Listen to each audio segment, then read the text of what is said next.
meet face-to-face, attend programs, and get more involved with ICF activities. In India, the ICF is present in all metro cities, and as today's program is the initiative from ICF Pune chapter, I would like to take you quickly to the ICF Pune chapter's journey too, and look at its vision and the projects currently under its sleeves.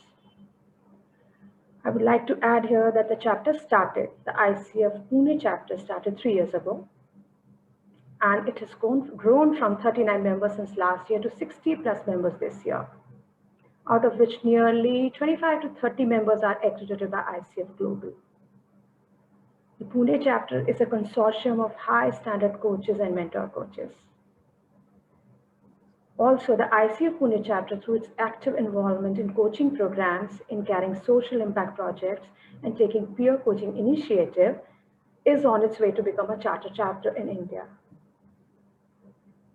Now, looking at the vision that the chapter's stakeholders had in their mind 3 years ago before its conception, was to provide a human service to its thriving society and the coaching fraternity through high quality professional coaching and learning experience. This absolutely resonates with the vision statement of the Coach Federation that's based in US. So the chapter is committed to adding value to the coach's journey by creating a vibrant learning environment. I myself a party to it. Though I have just joined the chapter a few months ago, I have learned enormously during my association with Pune ICF chapter.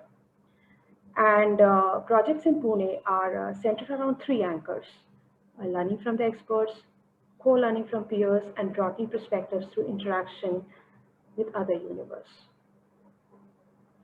These vistas help our chapter members and coaches in sharpening their skills as coaches and keep them in sync with what's new in the coaching world. So this was all in short about the Coaching Federation and ICF Pune, their roles and vision. Going forward with the program, I would like to invite the NHRD representative, Mr. Aman Raj Bali, who's present amongst us, to apprise the audience about the National Human Resource Development Network journey and its role in grooming leaders for tomorrow. Over to you, Mr. Raman.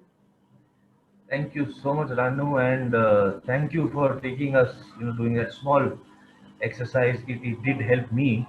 I'm sure it helped others also, but for me, it did miracles. I was quite excited, and certainly why not? Because the kind of program that we have today.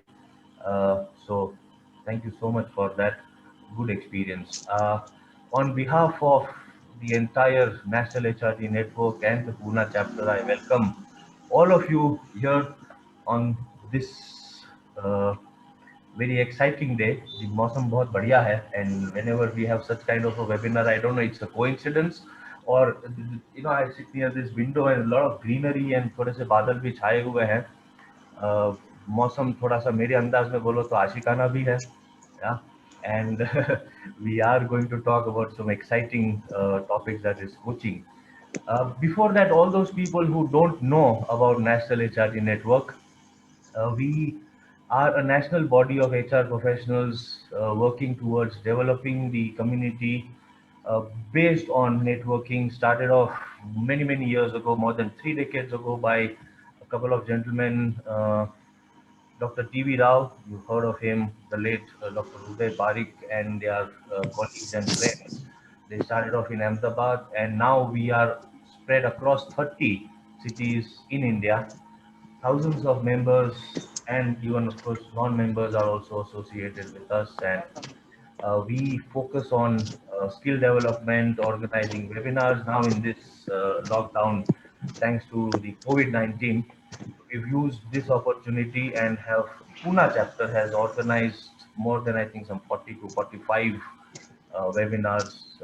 More than 7,000 odd people have benefited from these sessions, and we also organize workshops, focus workshops. We just completed one on organizational development and change, done by two American gentlemen. This was in association with ASM. And we also completed a series of sessions on analytics. That happens to be one of our flagship programs.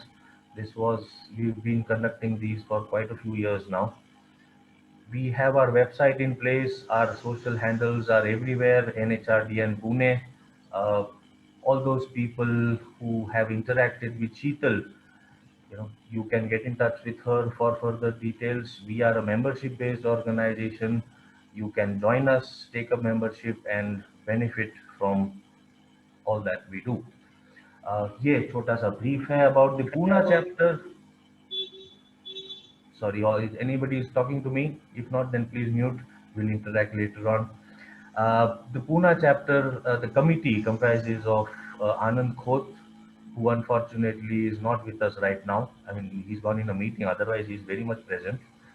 Uh, we and then मैं हूँ और हमारे साथ में है doctor Neeraj मानकर. He looks after the treasury functions. We have Salil Malhotra.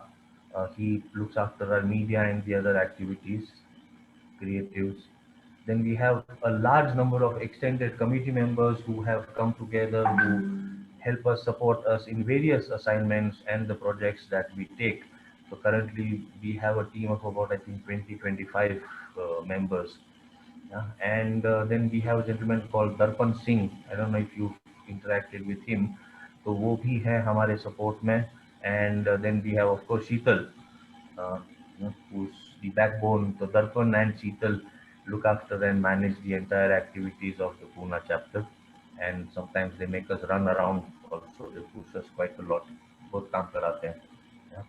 So this is what it is now. To talk about the collaboration between ICF and NHRD, this has been on our mind for quite some time, and now fortunately with Jaishree, Kalpesh, and the other team members, we're seeing the light.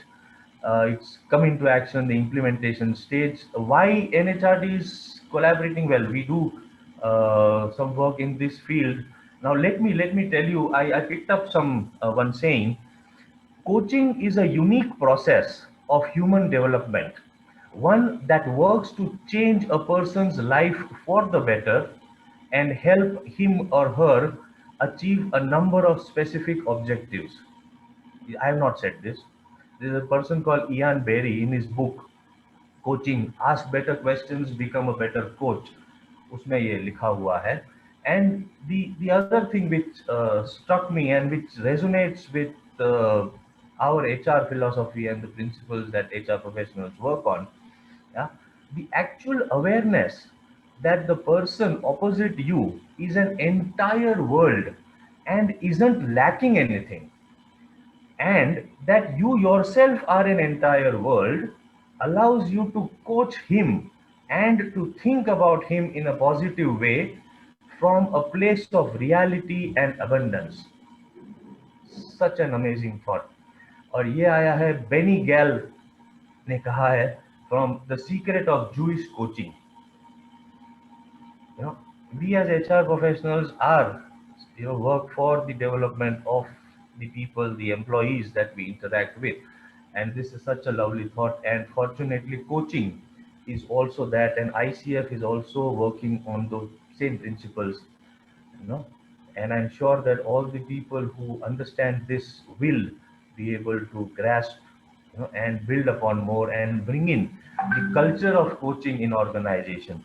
So ICF and NHRD Pune chapter will be working on a long-term basis to to propagate, to bring in this change in organizations through our HR community, and of course better the lives of our employees, the connect, the development, the progress, the performance overall, building the community. So that is the basic intention. We have quite a few sessions lined up. The details will be shared with you by my other colleagues. So this, in short, this is what it is. So ladies and gentlemen, dil tham ke baithiye.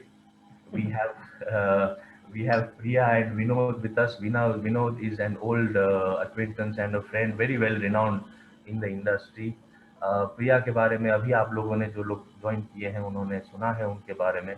So this is the first time that we are interacting with Priya. Thank you so much, Priya and Vinod, for accepting our offer to come and share your knowledge and expertise with us. That's it. बस आप लोग बस बैठिए and enjoy the session. And folks, we look forward to your continued support in this journey. Thank you so much. Sunil Chippa, आपकी मुस्कुराहट बड़ी अच्छी है. Thank you. Ji, over to you. All right. Thank you, Manji, for sharing the information on organization and acknowledging the partnership we are getting into for for doing more work together. And thank you for that. So I shall now would like to give a short introduction about the panelist and the moderator participating in the conversation on Coaching Works. So our first panelist is Ms. Priya Tandon. She is a site head and R&D lead at Toyota Every. And our second panelist is Mr. Vinod Bidweg. He's the CHRO at Alpha Level. And the moderator is our own Ms. Jayashree Kirtane, President ICF Pune chapter. Yeah. So I'll take this opportunity to speak a little more about these personalities present amongst us today. Starting with Priya Tandon. I welcome you, Priya. And presently Priya is working with Toyota Every, as I told before, Nordic ID leader holding a dual role as a head of Healthcare and Welfare India and the head at Toyota Pune site, locally in Pune. So she is a head globally as well as locally. Prior to joining Toyota Every, she worked as a director solution development in Allscripts, US healthcare IT company. She has been managing diverse global teams in multiple locations. She is a seasoned and experienced coach for software professionals too, and is one of the founders of Awake platform to empower women in technology. Glad to have you over, Priya. Thank you. Thank you so much. Our pleasure. Now, moving on to our second panelist, Mr. Vinod Bidweg. Welcoming you, Vinod. Vinod is a global HR leader with more than 20 years of experience in HR and 15 years of leadership experience in big Indian and multinational industries. He's currently working with Alpha Level as CHRO and VP HR. He has authored Marathi books too, titled College to Corporate via Interviews. Swayam Vikasachi Swayam Prerna is the second one.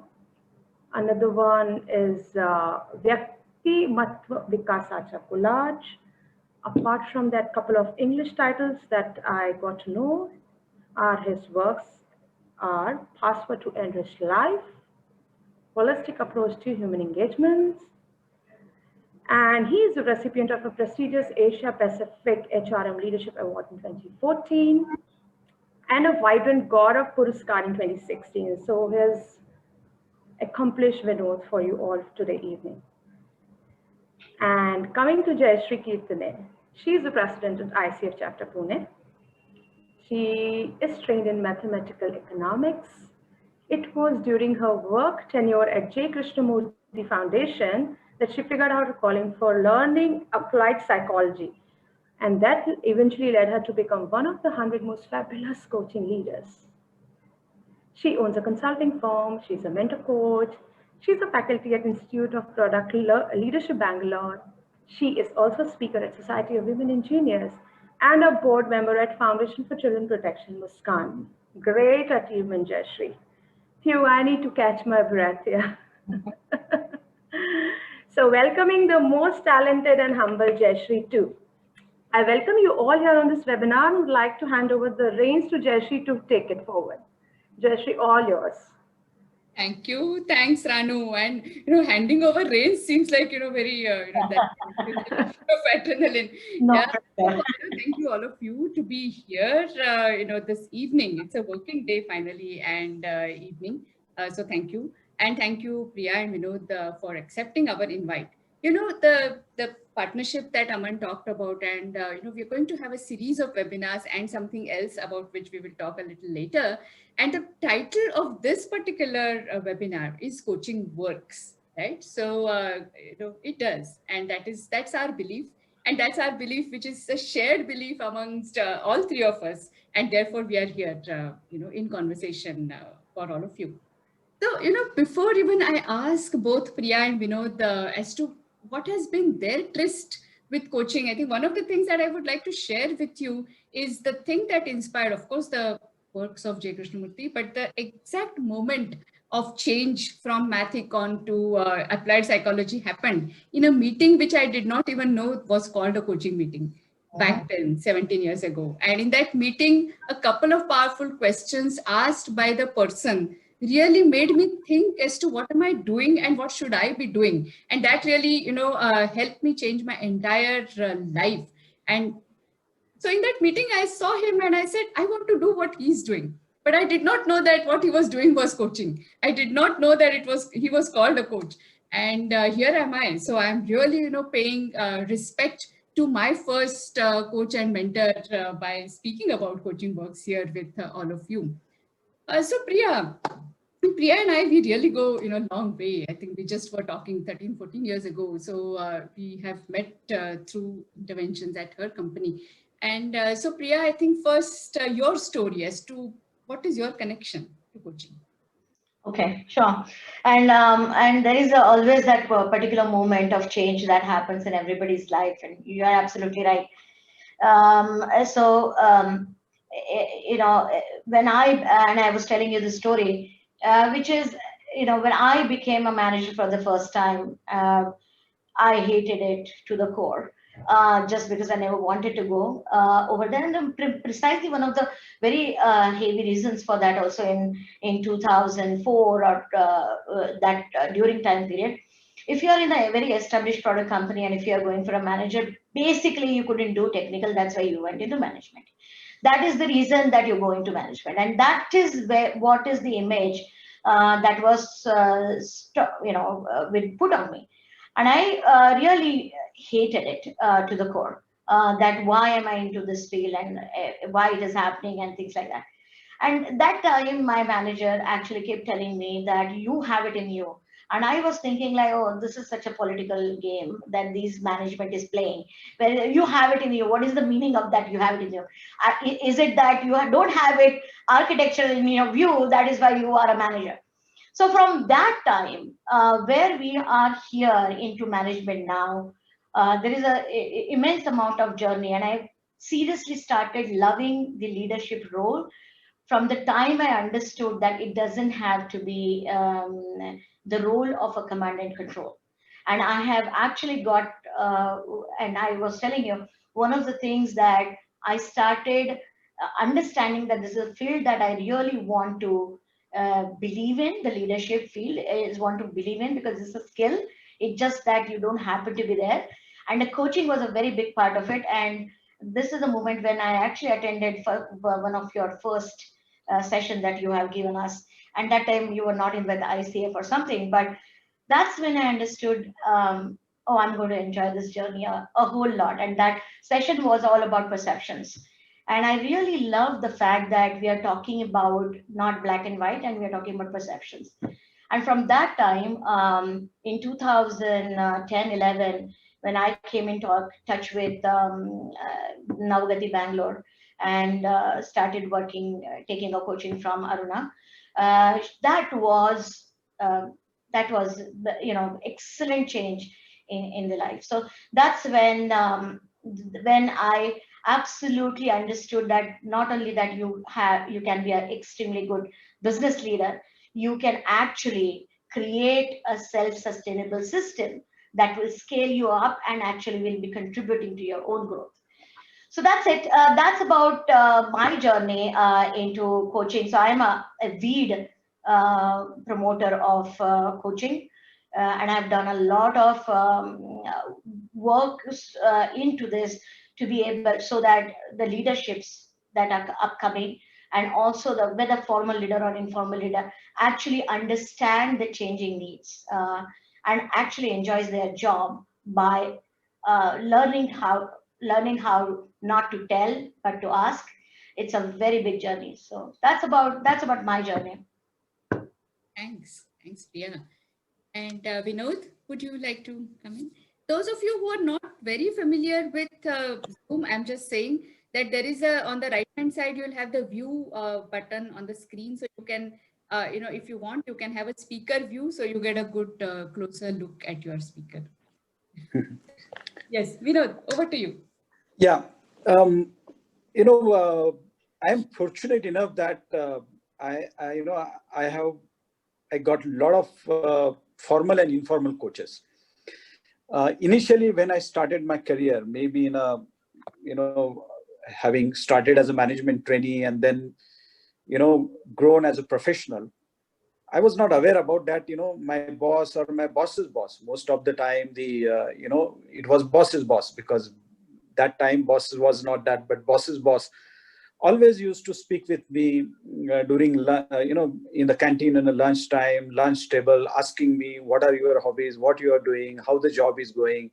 And then, calling me later stage and identifies some areas that, okay, you are working on this particular project. So what you are doing there, are there any challenges? So, and asking me a lot of questions. This started, and he used to give some, he used to challenge me a lot. And I was a little bit, hesitant that time, that, okay, why he challenging? Because, as a young age, you want to do something different, and our way is a highway sometimes that time. So I realized this, he was challenging me for the, for identifying the potential within me and giving me some solutions, and he was encouraging me to find out my own solutions. Then I grown and I started, and then when I learned as a formal coaching, I realized that what my earlier his boss used to do, in fact, he was informally coaching me without any formal booking, any formal sessions, and that. Uh, Incidentally, I took the role of in my earlier organization, which is is a Dutch multinational, DSM, Royal DSM, the part of Royal DSM. When I was elevated as a management team member and the director HR, so we had one of the session for 6-month interventions for our management team members. So whole management team was changed. All the members were new, and then we that was the need where we were asked to undergo. And then I realized what I learned over a period of time was similar. Only here it was a formal session where the there were two coaches assigned to us. One was internal coach, who was our normally the senior member from the board, and another was external coach. She was actually helping us, challenging, and then there used to be a formal sessions. But then I realized that that is a formal process, but there are a lot of informal ways of coaching where managers do, or senior leadership does in the organization. Over a period of time, then I realized I started, because I was unknowingly and unintentionally started while speaking with my team members, larger teams, then how to do the job. It started asking questions, putting yourself in their shoes, understanding, and then it automatically happens, because either formal way or informal way, because as a manager, most of the time, those are the informal ways when you coach, not as a formal ways. But then whenever it is a formal or informal, it automatically started. Our mind goes in, is conditioned, fine-tuned with the coaching mode or coach mode. And then we started speaking with the, team members, candidate, or some new joinees who are assigned as a, buddy to us in a management team, or sometimes that happens. So my journey started from informal to formal coaching, I say, where I was not aware about that time, in 1997 to almost 2003 or 2004, when I was young, I was, growing in the career ladder. There were a lot of, and I feel fortunate that I got such bosses who put their efforts in my development. And then it is also because somebody, did for me.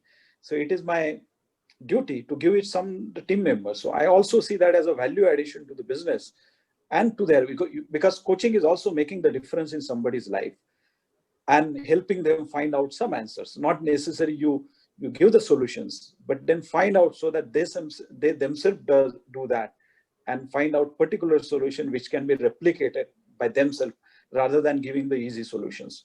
Sometimes members or team members doesn't recognize that.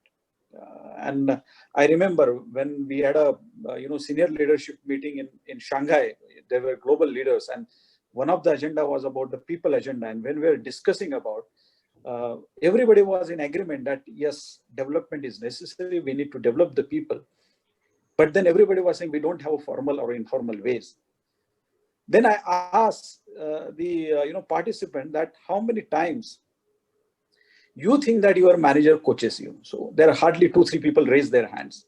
And then I asked another question, that how many times you think as a manager you are coaching your team members, and everybody raised the hands.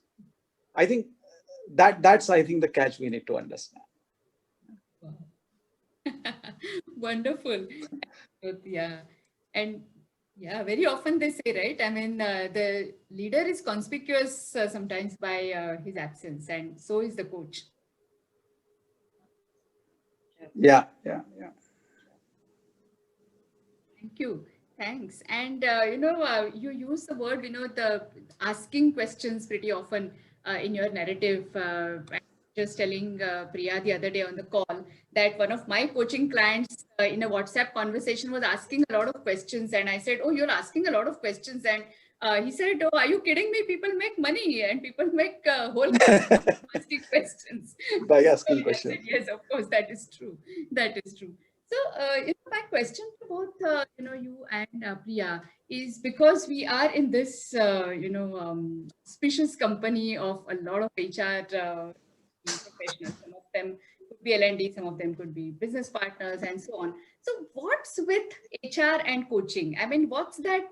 If we conceive it as a Venn diagram, what's that overlap between HR and coaching? Why should even HR folks care about coaching?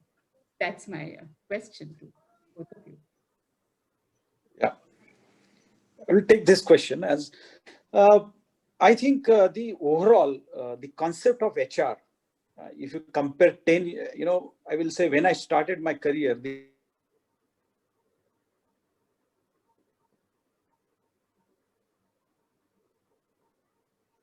Has it the gone? HR Yeah, his screen was frozen, right? was totally different.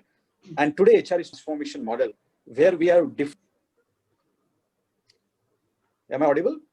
Now, yes. In between, we lost you for a minute. Yeah. So we are working in the era where HR is totally changed, because every time when every HR is the function where everybody has the opinion, from everybody. So I think people may not have that opinion about sales, marketing, finance, but HR is because it covers every aspect of the life of human. And overall, over a period of time, HR is evolving, because if you look back 5 years back or maybe 10 years back, today the HR is different. And I particularly say that there are experts in HR. There are people who are doing their day-to-day job, which is as a transitional HR or operational HR. But one of the dimensions of HR role, whatsoever in company you are, it is a HR business partnering. And it also means that when HR business partnering is contributing to the business on a people angle, on a people side. And how you do that? You do that by facilitating the change within the organization, transformation within the organization, developing the people in the organization. And for that, you need that acumen. I think coaching is one of the things as HR professionals where you coach business leaders, line managers on certain aspects of the people issues, or even sometimes business, what they challenges. HR always is a talking partner to the business leader most of the time, because they also have human beings. They have their own frustrations. They have their own people issues. They have personal things also. So if credible HR partners learn that coaching skills, it is easy for him to coach those managers on a people aspect side. That is one part. Second part is educating, training, and developing the managers to act as effective managers, efficient managers. And when it is possible, when our managers understand the people aspect of the organization. Because most of the time, people take pride, they always say that I'm leading a big team, I have 100 people, 100 people, 1,000 people, or 10 people, because typically in Asian context, your status is defined by how many people are reporting to that. But not necessarily always it is possible. And then if you have team members, how you are getting the job done. And specifically in new way of working where most of the monotonous jobs are becoming automated, artificial intelligence is working. You need people who can work as a human, bring some creativity, innovation in the job. So managers also need to develop those people effectively, which will have the impact on the business. So that is another part of the coaching aspect in HR functions, I see. I will like to take a stab at it from the business angle. Now that Vinod has very well put, actually, all the points that Vinod you were putting, I'm the receiver party because I'm coming from a business side, right? I'll tell you how it works from a business side and how it has changed in last 10 years or maybe 10 to 12 years. So earlier, do not feel bad about it, but this is the fact that earlier when there was this business partnership was there, HR business partnership was not even called to sit into the business table when there is a meeting on. Okay, number one. Number two is because there were always a question mark, what is the value that you add by sitting on this table? Okay. The third thing is there is also a sort of a phobia that HR person had inside them, saying, I don't understand this. I mean, because these people talking in this alien language is basically a work that brings us money. And what brings us money is our people. Actually, the piece of code doesn't bring us the money. What brings us money is the talent, which we have. Now, from that time, now the transformation is, and that's why it is very, very important to understand how the HR transformation has happened. Most of the companies are actually going towards automating and putting everything, all the processes, the operational processes into automatic system. There are, in my company, there are bots which are available for every damn thing. Okay. So is that HR job is now diminishing? It is not. Earlier that question was asked for management also. Is the management job diminishing? It is not. It is transforming for the better. And how it is transforming for the better, and I want to give you the example. My HRBP partner is Sonia Patinkar. And I have this LT team. She sits with us with every LT, and she observes and observes and keep observing. And that is what the most of the time that when she is observing, she's also trying to tell me whether these are the messages going through, not going through, what is the feel of the meet is, how it is going, all those kinds. But at the same time, I have, as a business leader, I am giving utmost importance to her presence at every stage, whether it is the LT meeting or whether it is an appraisal process or anything and everything, is because the transformation that has happened for HR is where they have become your partner on equal level. They ask you questions and after questions, and they're not questions like, they're not like logistical questions. They're questions like which will actually make you reflect on the things. And in coaching, reflection is an extremely important activity. And it's not a feedback. So the earlier the way HR gives is to give you a feedback, and you used to deny that because you don't know the whole story. Now HR gives you reflection. Reflection is situational based. And when it gives you reflection, it actually tells you to look at it from a different pair of eyes and ears and ask you questions. You ultimately go and get the answers. And I'll tell you my personal experience that in last 3 years that she is my HRBP partner, there is twice that I have gone into a very deep learning stage by understanding what she was asking me. Now for that, she doesn't have to be Sachin Tendulkar. She doesn't have to be the top player and a top business leader to understand what is happening. She just have to be an empathetic coach to understand that I can be pragmatic over here and I will still be able to ask you a question without having an inhibition in my mind, whether I'm equal to you or not, because I am equal. I am partner to you.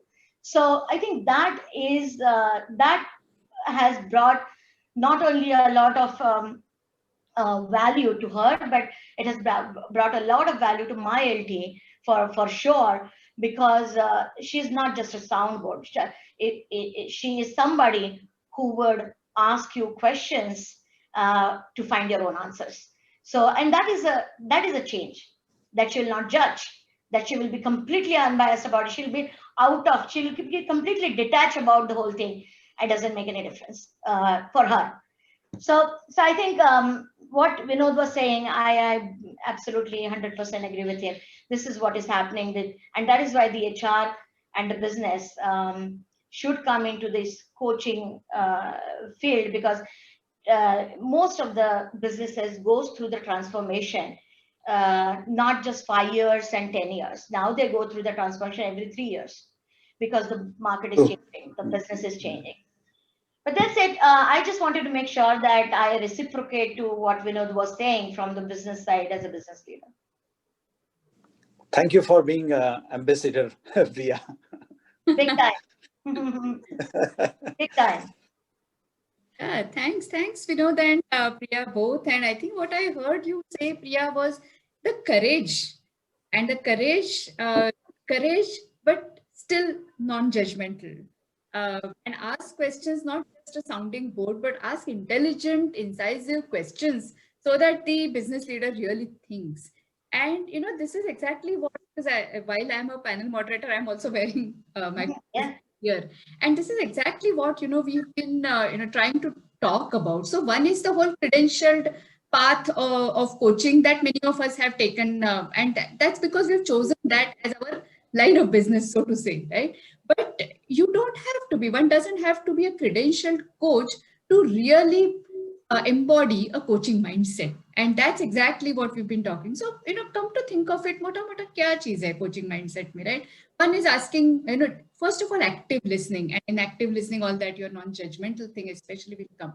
Listening with all my ears, and then asking powerful questions, and then creating awareness, and then challenging your partner, business partner, or the client, and so on. And all this, while doing all this, being completely invested and interested in the well-being of the other person. Yes. That's all we do, actually, if you see, as coaches, with our clients. And that is where I always feel that HR, L&D, HR business partner, whichever roles they are donning in the HR function, I think embodying a coaching mindset is not easy, but it is certainly possible and beneficial. Yeah, thank you. Absolutely, yeah. Thank you. So for all of you here who are, in this, conversation with us present virtually, you might be wondering, okay, these people are talking about coaching, and how great it is, and what it is. And some of you might have experienced coaching already, and some of you might not have experienced coaching yet. And therefore, I would like to, let you know that next week, that is November 7th, we're going to offer you a coachathon. Offer a coachathon to only HR professionals, only those who have been present in this session. And the coachathon will work something like this. You will all have some, a little bit of demo or a little bit of gyan about coaching in the beginning. And you will all go into individual coaching rooms where one ICF coach will offer you a pro bono, free of cost, one individual session in that coaching room. Then we all come back to the main room and debrief, but that is your choice, because whatever you discuss in the coaching room, it's your choice to discuss or not discuss. But we would rather focus on the process than what exactly happened in that. So, may I request Sheetal to, give the link to that form here in the chat box, and that link will appear in this chat box. Yeah, thanks, Sheetal. Once again, maybe another 2-3 times before we close this. So please fill this. There are going to be limited seats. It's not going to be like unlimited seats. There are going to be limited seats. But if you are interested in experiencing coaching firsthand, please fill that form.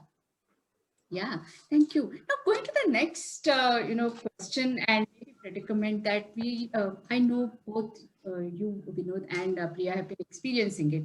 It is the whole, number of generations in the company, right? And especially of course, millennials joined the workforce a few years ago, and the Generation Z coming into the workforce. So I'm just wondering, not just HR, but in general, whether leaders in the organizations, and their styles. Does it, is the Gen Z coming into workforce having any impact on the leadership styles that are expected to be exhibited? Sure. Vinod, would you like me to go? Yeah, you go ahead, Priya, go Okay. ahead. A very good question, and and this is also precisely the reason we have to change. Okay, because when I was a management person, and every time that I used to get a feedback, delegate more, delegate more, delegate more, and I used to think like I will delegate, but I am not having a complete trust that this will actually go in a right way. And that was the time I was thinking, done with it. And then I saw this Sir John Whitmore's video of a golf video, right? And I did not even know what that coaching means at that time. That video has created a tremendous impact on me. I understood that I have to go for a smart questioning kind of a thing, and not really micromanagement kind. What is the difference between a micromanagement and a smart questioning? But from there, let's understand what is these Zoomers or Gen Z or even millennials are thinking. So they demand, right? They demand more than they are grateful. They like variety. They like free thinking. They like straight feedbacks. They like partnerships. They don't like role models. They like to seek inner motivation all the time. They like autonomy, right? All these are, and those who are in the generation X feels like, oh, we got it like a hard way. You better get it in a hard way. And that's not the generation Z is. And you have to change for that generation, because that's the generation which is going to actually build your businesses even further. So your influencing style, why it has to change, is the primary reason is also because the millennials and generation Z, you don't want that generation gap to come in, where they are not going to role model you. They're not going to say, oh, I'm so utterly grateful. Now, for example, today you have talk about your mentor. I talk about my mentor. We don't talk about his mentor, bosses. That's not the language they are going to speak. That doesn't mean they're any less grateful. They are very grateful for the system. They like to be your partner. I had a boss in the same company who's 32-year-old, and who was the L1 CEO plus one, and that is the generation which is going to be your boss also. So I really feel that what is important is to understand, if you really want to partner to them, why coaching is important, because they are asking you, just tell me why. Just tell me why it is this way. And you ask the intelligent questions to them, or you actually follow the grow model, or crude way, or whatever ways. You have to understand that they have to find their own answers, because they like autonomy. They don't want you to give them the answers of the things, and it is not their, I don't think it is their dudeness or their emphasis for no reason. I really feel that it is because they can go faster if they know why. They can go faster if they know the question that you're asking will make them think, and that will make them feel like they are doing it, and they will adopt to the new changing reality way faster, and they become your power multipliers. And if you are not calling them a power multipliers, it is impossible for you to scale up. Where I am sitting, if I have 2 jobs to do, it is because it's not just that company can afford to have another person. It's also because I look for my own growth. And when I'm looking for my own growth, I still have to manage both the sides equally. And if I have to do that, I have to understand how to trust people, how to increase the leadership maturity, how to do systemic thinking. And if you are doing that, you are nothing but a coach. You are actually understanding how the system works, and then you will be more pragmatic, more detached and attached at the same time. You will be more invested in people, and they become your power multipliers. If they are your power multipliers, and empowerment will come anyways. I mean, many people talk about give empowerment, give. I'm completely against it. Who are you to give empowerment? It is up to them to take an empowerment from you, right? So Generation Z is going to take what it takes for them to be successful. And I feel I am blessed coming from Generation X, still working with Generation Z, and really feel in place, suitable in their company, and it is only because you don't have innovations. Your egos are not greater than. Yeah, it's okay if they find their own answers. They are not going to judge you how intelligent you are. They are just going to see how all of us are successful into this. So that's my take on why we should bring coaching as an aspect. Thank you, Kalpesh. Wonderful, Priya. And somebody in the chat box just also acknowledged, she said, I am from Gen Z and I completely agree with what you are saying. So people are resonating. Thank you. Good. Vinod, would you like to say what you are seeing in your company? Yeah. See, our company is engineering, machine equipment company. And typically in engineering companies, you have a multiple demographic. We have generation, the generation who is retiring now, going out of the company. We have a generation X, we have generation millennials. And the ratio is also different because, it's 40, 60 and, and every generation has different, they're unique, is not like, good or bad. Because of their upbringing, because the struggle they went through, typically, baby boomers and generation X, I think they care about what they get. And that's why, they're not easily giving away. So, like empowerment, for example, or what they get. One of the thing we need to understand about the purpose, and specifically millennial and generation Z, they want to know the purpose. If you align that purpose with their job purpose and organization purpose, it is easy to influence them. But then most of the time, we are also not clear about the purpose in day-to-day, matters. So people actually struggle find out their own purpose.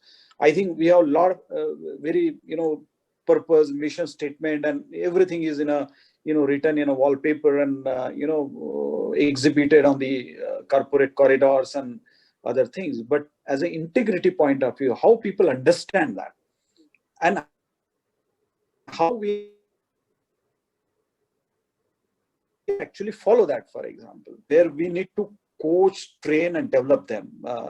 And when you are, because one is purpose, second is they care about, and it is a dilemma and struggle as an individual thinking versus collective thinking.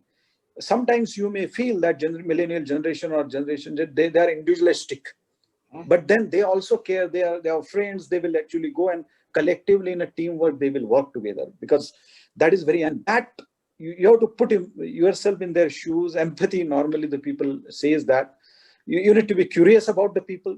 Most of the times we are curious about certain things, but how we are curious, our curiosity goes about the people, understanding the people, and then it plays. So I think nowadays, in past, coaching or mentoring was not that much, because people used to learn traditionally by observing, by doing on their own. But today it is a requirement of in any organization, how you are actually equipping different managers. Either it can be, because both needs to gel with each other.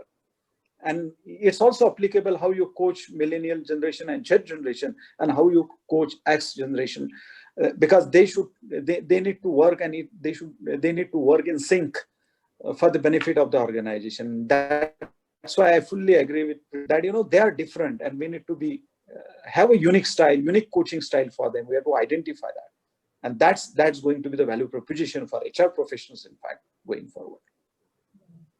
Wonderful, thank you. So it is like curiosity, empathy, and so we use this word pretty often in coaching: unconditional positive regard for the other person. And that I also thought that when Priya talked about, it's not about my ego or your ego. It is about just having that mutual respect that each one of us has something to contribute. True. Yeah, so that unconditional. Absolutely. Amazing. And before we go into, so it is actually already 6:15. So Kalpesh, do we have any questions from the audience? Somebody is saying every manager leader needs to become a coach for high performance for the team. Your comments. This is applicable across generations. Yeah. I Yeah, want that's to the make an only thing. additional, sorry. Sorry? No, go ahead, Priya. I was just reiterating that, yeah, that's the question we've received. Yeah. No, what was the question? Sorry, I actually had a comment on your comment, Jayashree. Yes, please.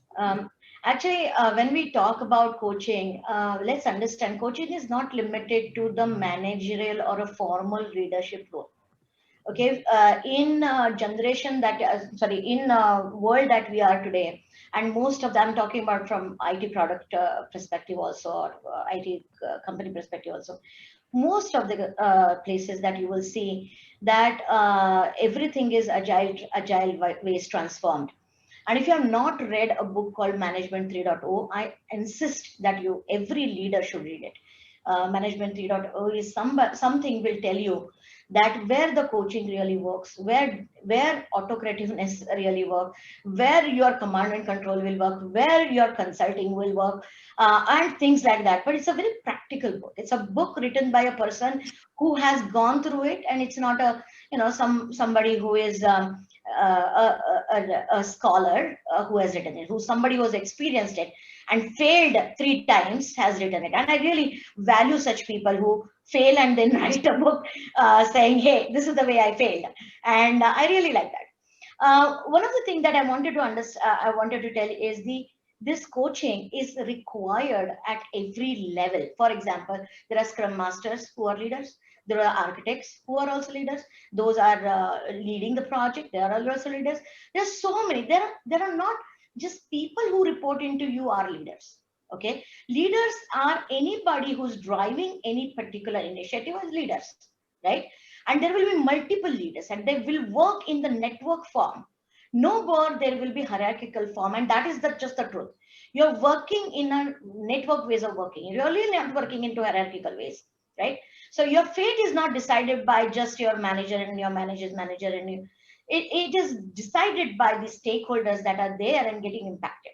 If that is the truth, we actually, in my own organization, when I was thinking about this is when we started coaching for there is no level that we have put. If you are if your job really, current responsibility demands you to lead an effort where there are multiple stakeholders, doesn't matter they're reporting to you or not, you need to learn Grow model.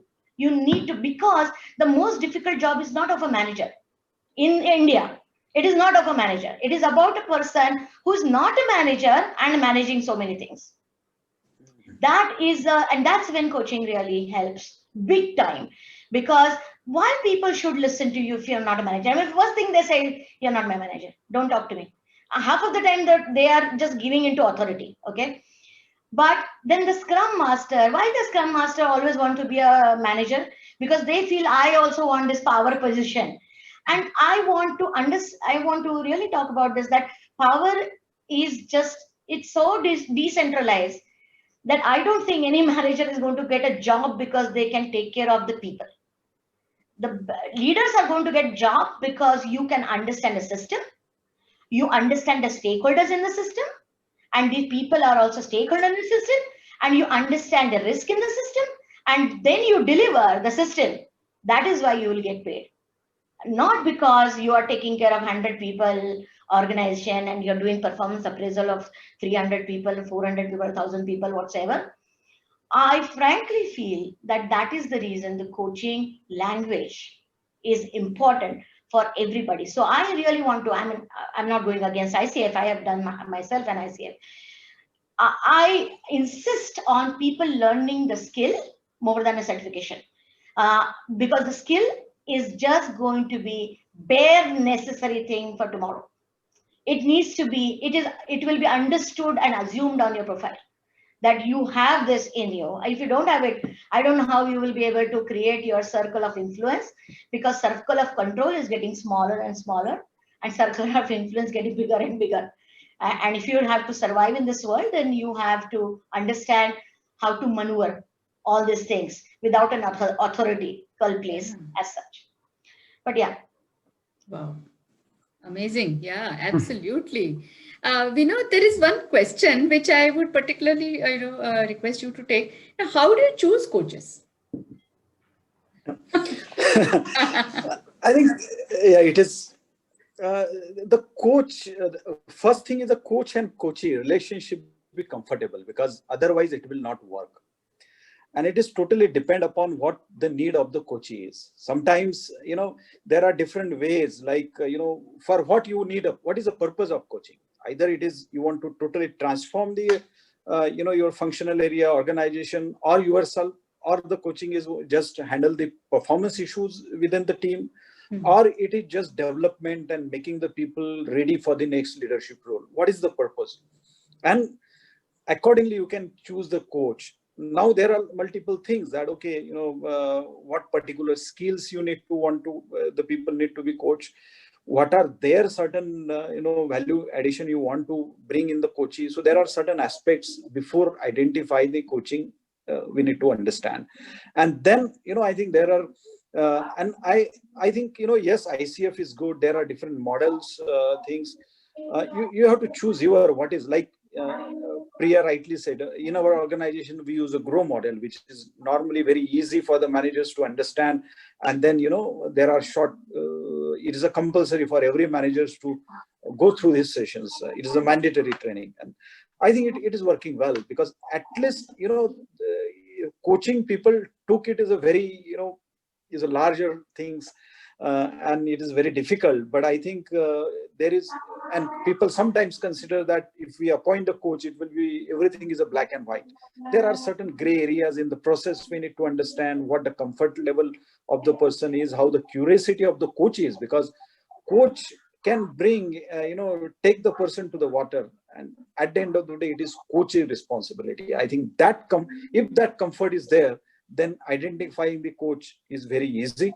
And then you can develop your internal coach. You can, find out sometimes organization look into that. Okay, we do, because people may not be comfortable with the internal coach. So then, the external coach can play a major role. And I think that we need to understand. Right. Thank you. No, you are right. Of course, the coach can maybe encourage the person to go to the water, but finally the accountability of action still lies with the coaching. Yeah, and that's why it is very important that how the process is followed, because coach can bring that change in the life of the people, but then provided that challenging and owning that decisions, owning that development part, owning certain initiatives is with coaching, and that comfort should be there with both. Absolutely. I think there was one, so Mr. Venkateswaran, if you're not talking to us, can you please be on mute? So, there is one question, I think, here in the chat box, and I was just reading that. How do you transform somebody who's, low performer and in a challenging situation, and then accelerated performance, etc. Something to that effect. I think one of the things that we're going to discuss in the next webinar is, debunking or demystifying some of the myths about coaching. So one of the myths about coaching, just because all coaches and coaching fans come together, we may sometimes make the mistake of believing that coaching is the panacea, coaching is the answer to everything, and which is not true. So different situations will require different styles. In many situations, coaching will work, but in many other situations, coaching will not work. Yeah. There's one question. Jayashree, yes, Jayashree, just want to take a moment to acknowledge that 34 people have already registered for the Coachathon. So that's a big excitement which we can see. And I inspire all the other 70 people who are here on the webinar to register, because it's going to be an experience which will make a difference. Absolutely. Thanks. Right. Thanks. Sorry, over to you, Jayashree. No, so there was one, I think, question here, and I think which is important, and that may be the last question in this panel discussion. What is the difference between coaching and mentoring? So we can, as coaches, just go on and on about the conceptual difference between the two. But I would, leave it to both Priya and Vinod to answer that question as to what's the difference between coaching and mentoring. Vinod, would you like to go? Or you want me to go? Okay, so since Vinod is not responding, probably is some issue. What is the difference between a coaching and a mentoring? actually very simple. And then there is a consulting also, and then there is a different models of which are there. But mentoring is basically a skill that you have, and you teach that skill to somebody in a complete or a partial manner, and you get that other person's skill improved, which is indirectly doing the things that needs to be done. That is called mentoring. Coaching is where you may not know anything about that person's skill. You don't. So it's like, you know, you may not be great mechanic yourself, but you will teach. You will be able to tell somebody, ask them the questions, and let them understand to find their own answers, so that they take their own steps and make their own plans and go on. And on that path, they may require a skill mentor, and that's fine. Okay. So usually, if you are giving a direct physical skill to somebody, it's called mentoring. And if it is coaching, you are basically building up the confidence in a person, that the person is able to fish it for himself or herself, is the coaching. And there is also a big myth that which is there, that you know, coaching takes a long time to achieve the results. Okay, why will you go this way, that way, when you can directly tell the person what to do, because you have experienced it yourself? And that is the biggest pitfall you can have as a coach. But then for some other time. But that's the difference between a coaching and mentoring. Right. Jayashree, there are a few questions from the audience. Do we have time to answer them? So I'm just looking through them. I think one question Nandan is asking, people think they don't need coaching and they know everything. How do you handle such thought process? So Nandan, maybe, you know, it requires a little longer answer, but one answer from my side is that you cannot coach somebody who's not willing to be coached. Yes. Yeah, the coachee chooses to get coached. The HR or the senior leadership may force somebody to get into the coaching engagement, but for somebody to truly get coached, the person needs to be, available for himself and for that coaching space. So that was one question. And Ankita asked a question, do you expect a coach to be senior? So Ankita, this is a tricky question, because that way, if you see, if one embodies a coach mindset and, one is present, fully present for the client, the age or seniority does not matter, should not matter. If you ask me practically, if you are a coach and you are kind of, submitting your profiles to the organizations quickly go through that. And sometimes acceptability from the coachee's point of view may get impacted by the, gray hair or your experience and so on. So concept theoretically it doesn't, but practically it does sometimes come into play. And I just want to tell you the experiment that has happened, and in the when we were also doing 100 hours of ICF, I have chosen a coach who was 15 years younger than me. For the reason is, I always feel that the more senior you become, there is heavy baggage which you have to unlearn something. The younger you are little more in peace with yourself, and you are more open about certain things. It has really worked very well with me. So this person was a doctor. He was 15 years. He was his first job. And he was also taking a coaching sessions from Navgati, and I was also doing it. He was my coach. And the discovery that I have done with him, I have actually given him the lot of credit for what he has done for me. So it is not at all important that the coach experience in some things really matters. But what matters is whether that person is in peace with himself or herself or not before that person coach you, because the person has to be completely free in the mind before that person comes, because that person is going to listen to all the things that he has never heard before.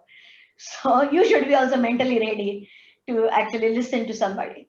So wow, wonderful, wonderfully said. And wow, it's already 6:30. Time really flies when we are in good company. And friends, so for today, we are coming closer to the closing of this, webinar. And therefore, I'm just inviting Sheetal from NHRDN to make some closing remarks. Sheetal? Yes. So, my dear participants, I would just like to show you one small video quickly, and then I will talk about it.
Yes, so one person can save up to 8 lives. So we probably Indians are a big population. So let us take this pledge and say try to save more and more lives as we can.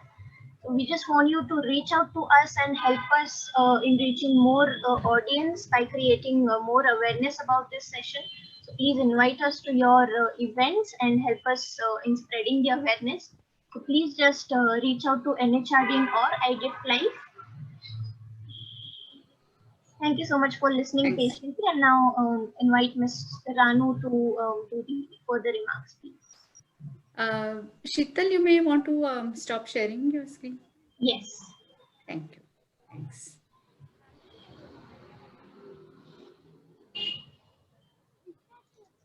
Ranu, you're on mute. Yeah. Thank you, everyone. So we had a wonderful free-flowing session. Thanks to our panelists and, of course, Jessie, to you. The most exciting part for me and the takeaway from this session is the mindset that she shared about the Generation Z and millennials. Coming from a millennial generation, I have a Gen Z at my home, my son himself, and he comes across as a great mentor to me. Yes. So we do need to time console them. Otherwise, we're going to miss something big shift happening around us. Yes. So before we end, I would like to make a quick announcement about the upcoming webinars in the series, which is going to be on busting the myth about coaching, followed by the last and the final one on creating a coaching culture. And the dates for these will be announced in due course of time. So stay tuned. This will be updated on our LinkedIn account for the ICF Pune. And over to Kalpesh for winding up the session. Thank you, Ranu. So a big heartfelt thank you to Vinod, Priya, and Jayashree. I think a big round of applause for sharing the insights. I think and the best was the relatability, the actual experience. Not as a theory, but actually of what you've experienced on ground and how it added value and made a difference. I think that's what stays aligned with the theme of today, which was where we said coaching works, and it does. So thank you, all three of you, for the time you gave. I get the privilege of being a part of ICF Pune and being a part of NHRDN Pune to thank both the bodies. Okay, thank you ICF Pune for being generous and for willing to contribute to the HR fraternity that we are all a part of. And thank you NHRDN for extending and being willing and open to bring this to the community and collaborating with the coaching community. So I think on behalf of both the bodies, to all the audience who have been here, stay tuned and let's keep growing and bring coaching as a culture in our lives, in our organizations, in our communities, because that's what will make difference and make people think on their own feet and get the answers for themselves rather than be having to be problem solvers for everyone. So thank you everyone once again. Kalpesh, thank you Aniruddha also. Yes. Our unseen volunteer, always behind the Thank you so screens. much. Aniruddha, thank you. Thank you very Right. much. So Thanks. thank you, Aniruddha, Ranu, Sheetal, Aman, Anand, everyone who's worked, Sunil, for actually initiating the whole relationship part of it. So thank you one and all, and Thank you. stay tuned. We'll keep Thank seeing you. each other. Thank you, Anjali. Thank Thank you, Thanks, Priya. Vinod. Bye. Right. Bye. Bye, Vinod. Bye-bye. Bye, Bye, Jay. bye, Priya. Priya. Bye, Priya. Thank you. Thank you. Thank you.